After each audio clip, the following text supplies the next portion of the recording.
गृहमंत्री भरत गोगावले यांनी पुन्हा एकदा खासदार सुनील तटकरे यांच्यावर निशाणा साधला। तटकरे आमच्यामुळे दिल्लीमध्ये गेले, थोडी तरी मान वाकडी केली असती तर टांगा पलटी, घोडे फरार अशी अवस्था झाली असती, असा खोचक टोला गोगावले यांनी हाणलेला आहे। आमच्यामुळे खासदार झाला तशी जाणीव ठेवा असा सल्ला सुद्धा गोगावलेंनी दिलाय। तर आमच्याच घरात मंत्री असं समजू नका असंही गोगावलेंनी म्हटलेलं आहे।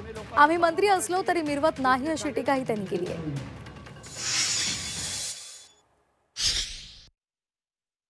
जे दिल्लीपर्यंत गेलेले आहेत ते केवळ आणि केवळ आमच्या 4 लोकांमुळे इथनं गेलेले आहेत। एक रविशेठ पाटील, एक महेंद्र शेठ, एक भरत शेठ आणि तिकडनं आमचा योगेश दादा।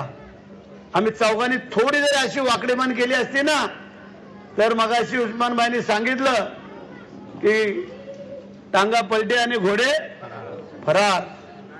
म्हणजे थोडी तरी जाणीव ज्याला बोलतात ना ते असणं गरजेचं आहे। असं काय समजू नये की आमच्याच घरात मंत्री आहेत, मंत्री आम्ही पण आहोत, पण आम्ही मंत्रिपदाचा तोरा मिरवत नाही आहे। आम्ही लोकांना दाखवून देतो आम्ही आमदार असलो मंत्री असलो तरी आम्ही पहिला एक तुमच्यातला सामान्य कार्यकर्ता आहे।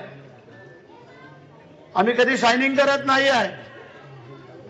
आम्ही लोकांना समोर मागाशी शेट्टी सांगितलं येताना आम्ही जेव्हा येत होतो गाडीचे हॉर्न वाजत होते आमचे, आम्ही लोकांना सांगतो बोलो हॉर्न वाजू नका, तर बोलले आमचे कार्यकर्ते बोलले नाही जरा वाजू द्या। इतर लोकांचे हॉर्न वाजतात आपले पण